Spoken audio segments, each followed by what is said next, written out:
We're in our series, Pacing the Gate. I know that's not a term we hear very often in today's society, but the idea is that when a horse or an animal would get nervous, they would know where the gate is to the corral.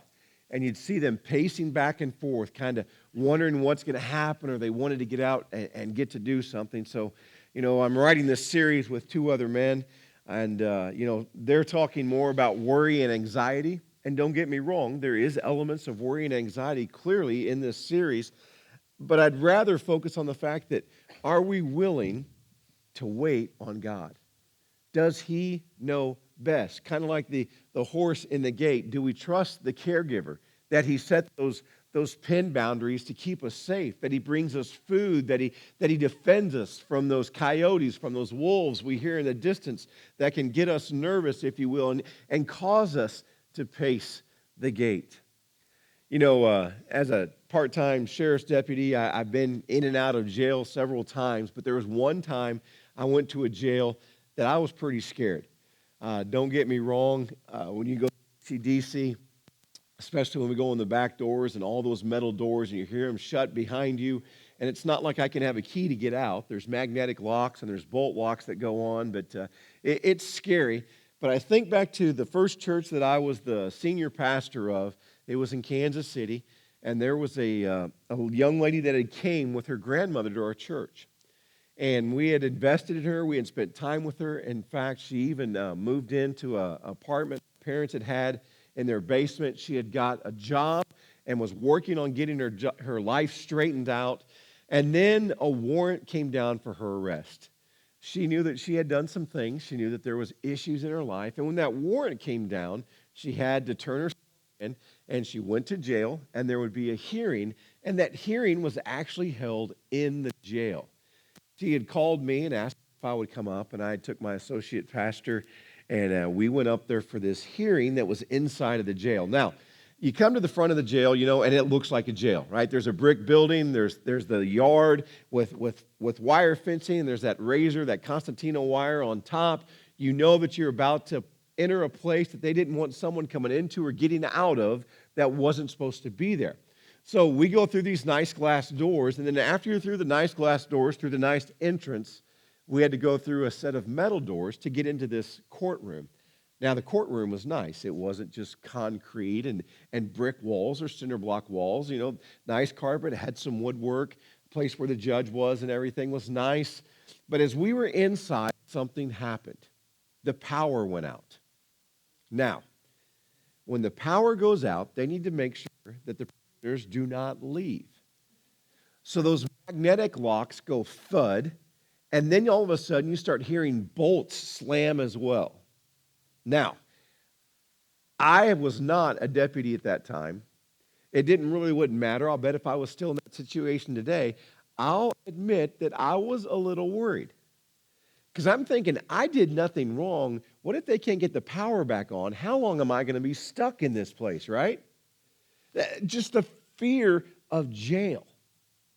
That fear it can grip us all. It's not always a prison cell that confines us, though sometimes, is it?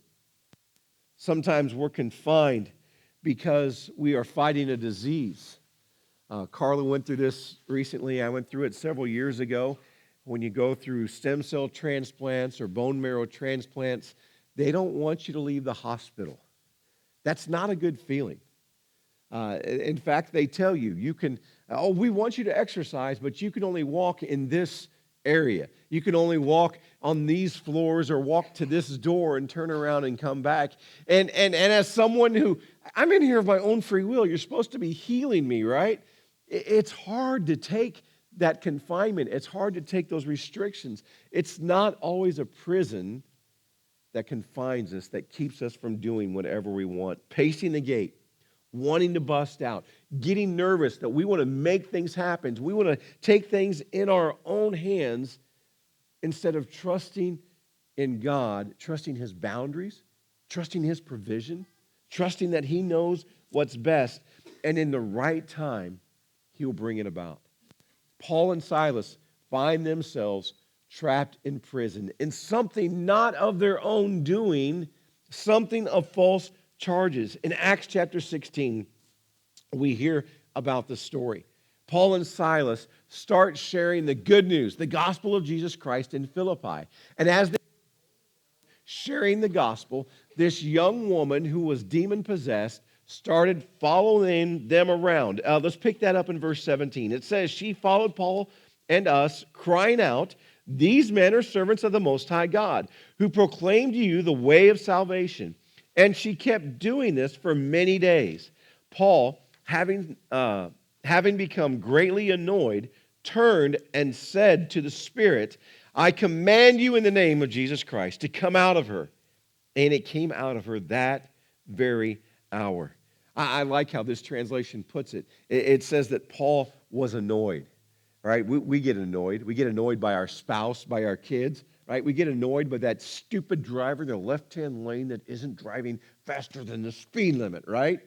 You know that person, right? What's even worse is when they're semi-trucks, right? Because they know you can't do anything. You can honk your horn, they're going to slow down even more. Right?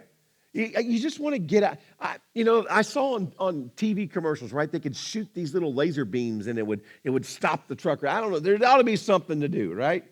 So, but you get annoyed at stuff. Well, the literal translation here is how this is how we translate it to English from the Greek word. It says to be strongly irked at something or someone, to be provoked or to become angry. Now, the Bible verse, it tells us what happened, but it's hard to tell us the context because it's not like a video. They didn't have Snapchat, like we do today. If this had happened today, everyone would have had their phone cameras out about this girl following Paul and yelling at him. It wasn't like, hey, these guys are telling you how to get saved. The Spirit was making the girl mock Paul and Silas. And Paul had finally had enough. So he turns and he tells the Spirit, you come out of her, because the Spirit can't do anything unless it inhabits a physical body, which the girl had to give it permission to inhabit, right? Paul turns around and rebukes that spirit, and it comes out. This action was taken by Paul, and I'm going to use the word because I'm old enough to use it, because Paul got irked. That sounds better than annoyed. Sounds like a whole nother level, right? There's annoyed and then there's irked. All right? You've irked me. He was tired of her going around. I'm trying to share the gospel with this person, and you keep yelling in my ear, and you keep trying to make this thing a spectacle. And I'm telling you, the gospel of Jesus Christ is not a spectacle. It is the best news for everyone to hear, and this girl would just not shut up. Well, this really ticked off the people that were the overseers or the guys that were using this young slave girl to make money. After all, she could divine the spirits. She could tell the future, the tarot cards, whatever you want to say. The 1-800 call Sister Cleo. She was the original Sister Cleo, right? Do anybody even know who Sister Cleo is? I mean, that's old. I'm old, so I use old examples, right? The psychic hotline, whatever you want to call it, right? She is the original. And what she said would come to being. They are now going to lose their money because that is no longer indwelling her. So they started making up stories about Paul and Silas. They grabbed them and they took them in front of the local magistrate. They said, hey, these guys do not follow the way that we do things. These Jews don't do things the Roman way.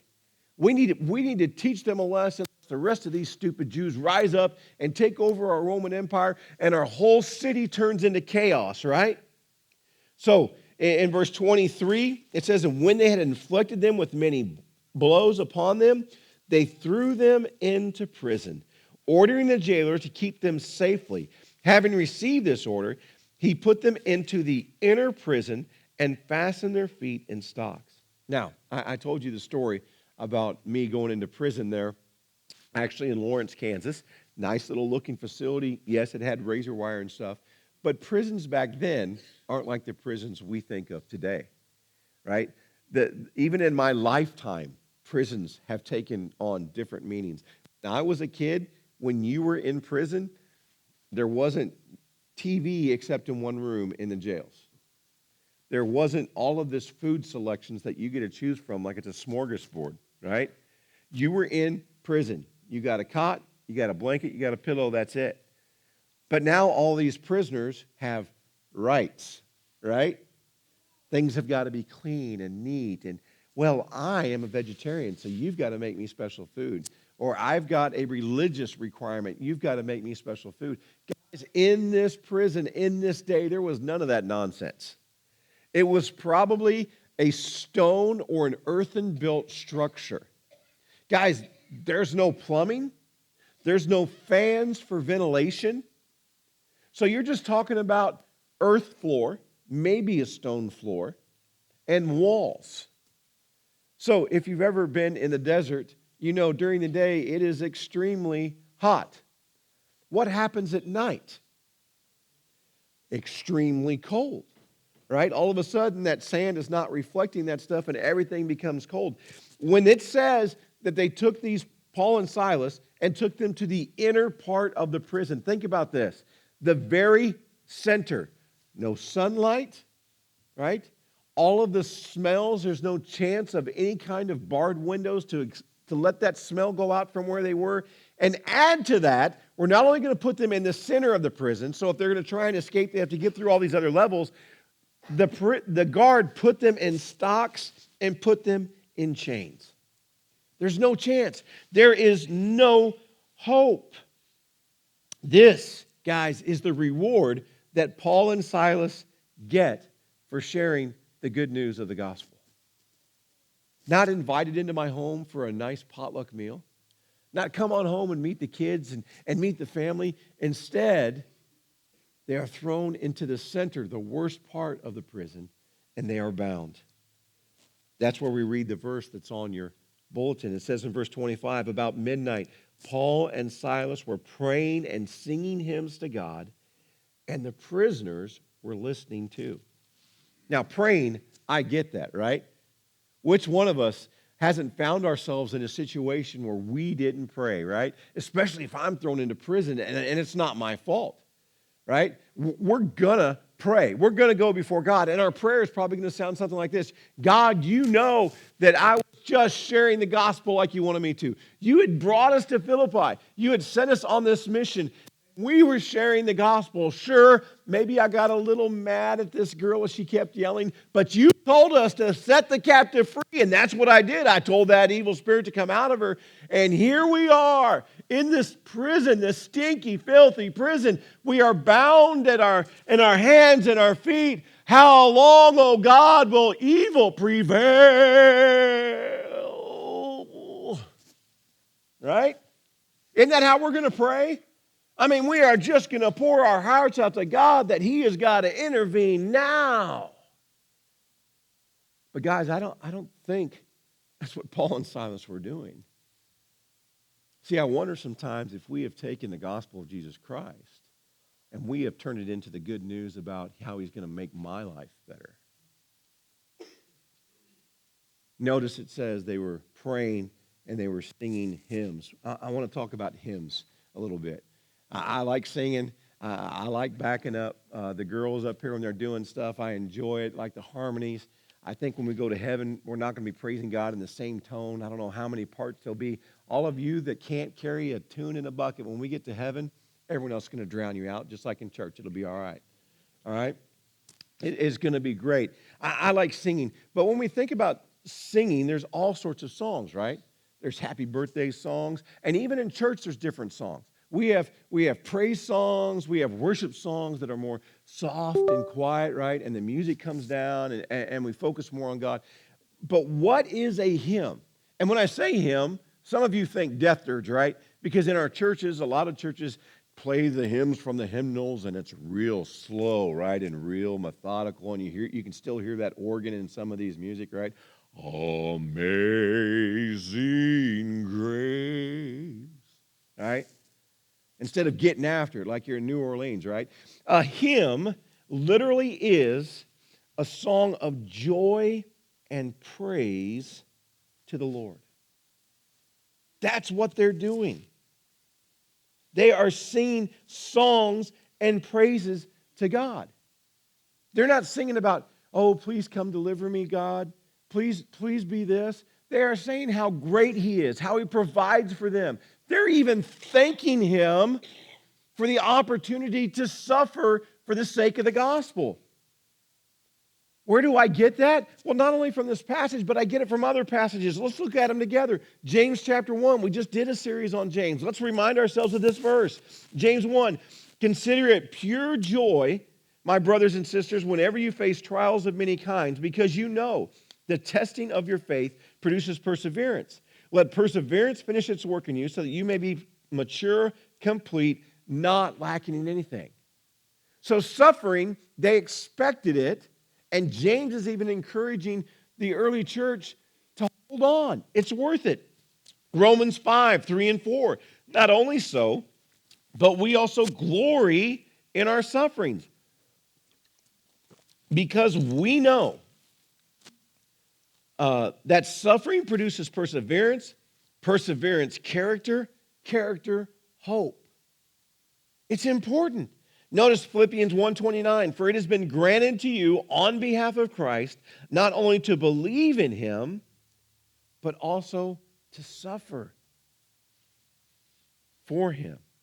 2 Corinthians 4:17, for our light and momentary trouble are achieving for us an eternal glory that far outweighs them all. Suffering in this life for the sake of the gospel produces an eternal reward, and it actually gets us ready for heaven. Songs of praise, songs of joy, understanding that this current suffering that they are going through is preparing them for eternity. That Jesus told them this suffering would be coming, and they are to endure it because it will produce amazing things in their lives. How in the world are Paul and Silas sitting there in that jail, in the stinkiest, crappiest, no air movement, coldest part of that jail, praising God? How? Well, the only thing I can think of is it has to do with perspective. All other words can be substituted for perspective, right? If you don't know what that is, attitude, view, hope, your outlook. While Paul and Silas are in the middle of this jail, erroneously, might I add, if you don't take some time, maybe later in the day, read this passage, you will find out that Paul and Silas both are Roman citizens. And for them to be dragged into court the way they are, for them to be beaten and then put into jail without a proper trial, you could not beat a Roman citizen without his citizenship being taken away. When the magistrates found out that Paul and Silas were Roman citizens, all of a sudden the mea culpa came out, right? In fact, they tell the jailer to release Paul and Silas, and Paul and Silas goes, no. We're not doing that, right? You tell those guys that beat us and put us in here, they need to come and tell us to our face and apologize before we leave. And that's what they did. Paul and Silas knew that they were in the right. Even though everything seems to be going against them, they still praise the Lord. Perspective. Another way of thinking of perspective is the mental outlook. So what can we learn today for us? Whatever prison we may be in, whether we're going through physical ailment, whether we're going through financial ailment, whether we're going through relational issues, that we're in a relationship that's not the best, work issues, whatever it is, whatever the suffering that we think is in front of us right now that we just can't bear, what is the mental view we need to be able to get through with it? Well, let's look at what they did. First of all, the mental view that Paul and Silas understood is that they were on a mission of the gospel. When I think of a mission, I think of the Blues Brothers, right?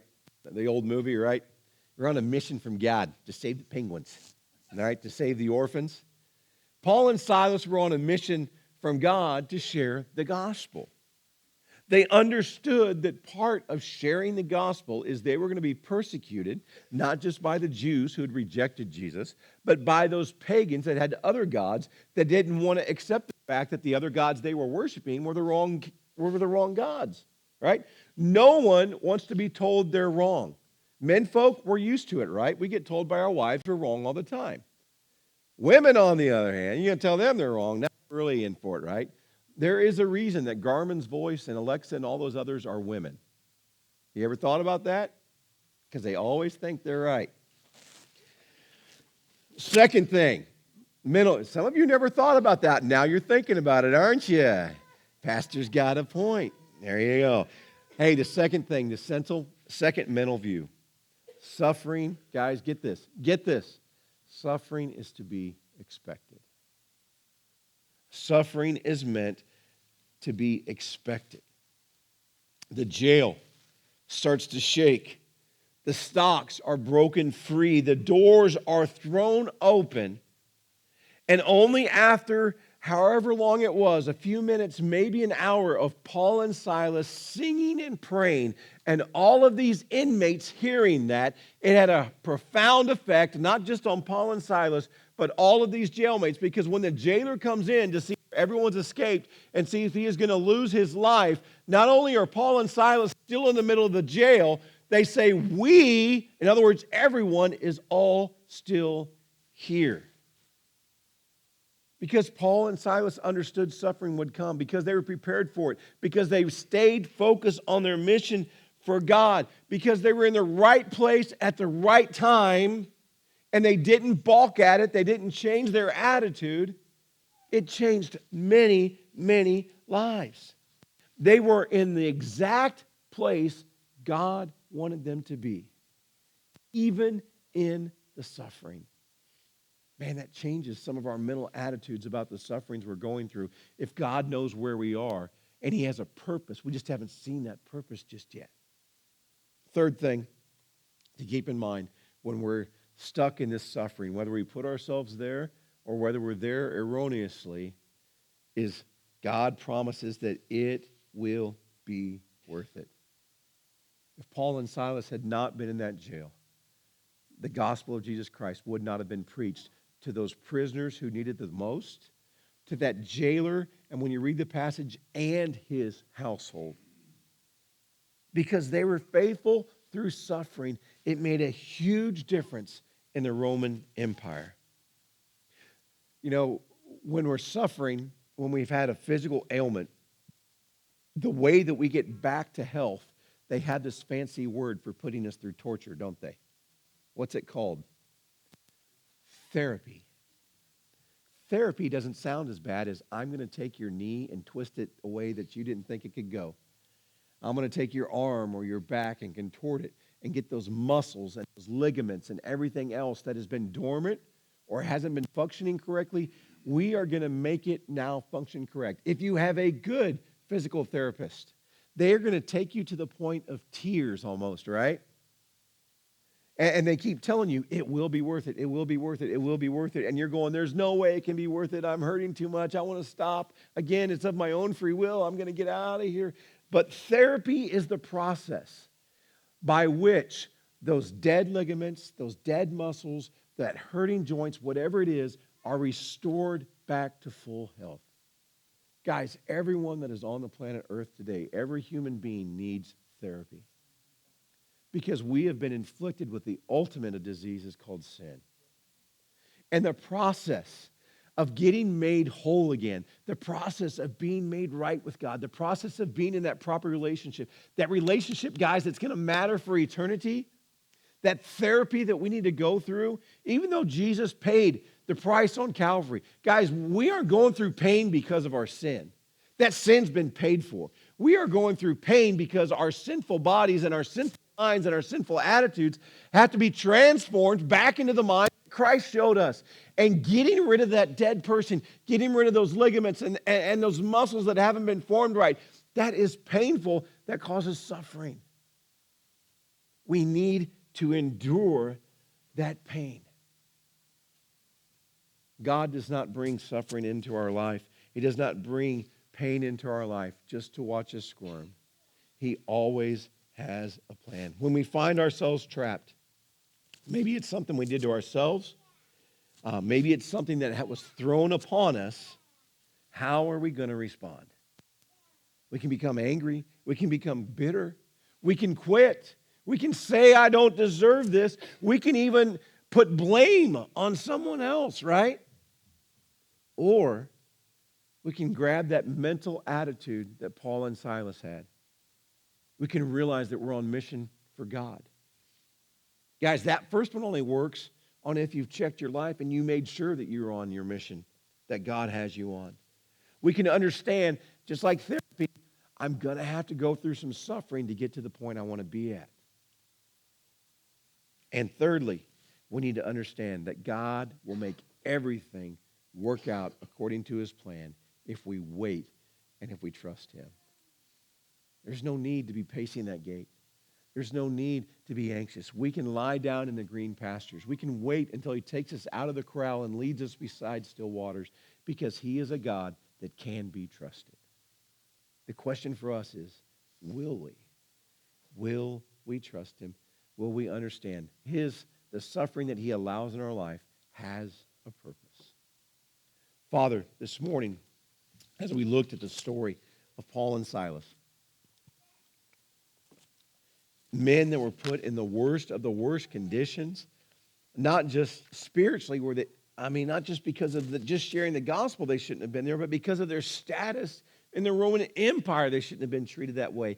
If anyone had a reason to say, how dare you, it was these two men. And yet, because they kept their mouths shut, they endured the suffering because they understood that you had a plan. We see in that story that you brought about many salvations, and you even opened the eyes of the magistrates of that local area in Philippi. I don't know if I would have had the strength to sit back and let that stuff keep happening to me when I was in the right. But learning to trust you, learning to lean on you is a process that causes discomfort in our lives and even to the point of the word suffering. God, I pray that you'd help us in our walk with you to realize that there is nothing outside of your grasp, that you don't let anything come into our lives that hasn't first passed through your hands. You're not allowing things to come to us to hurt us, to harm us, but rather to grow us continually into the image of your Son. I pray this morning for the people struggling in their suffering, that you would bolster them up, that inside of their souls, inside of their heart, there would be a stirring to return to prayer. Yes, return to praise. Not just prayer of, please get me out of here, but a prayer realizing that you are an awesome, amazing God who only wants what's best and is in control. God, I pray that we truly do rest in your sovereignty, that we rest that you have all of this stuff in your hand. In your name we pray. Amen.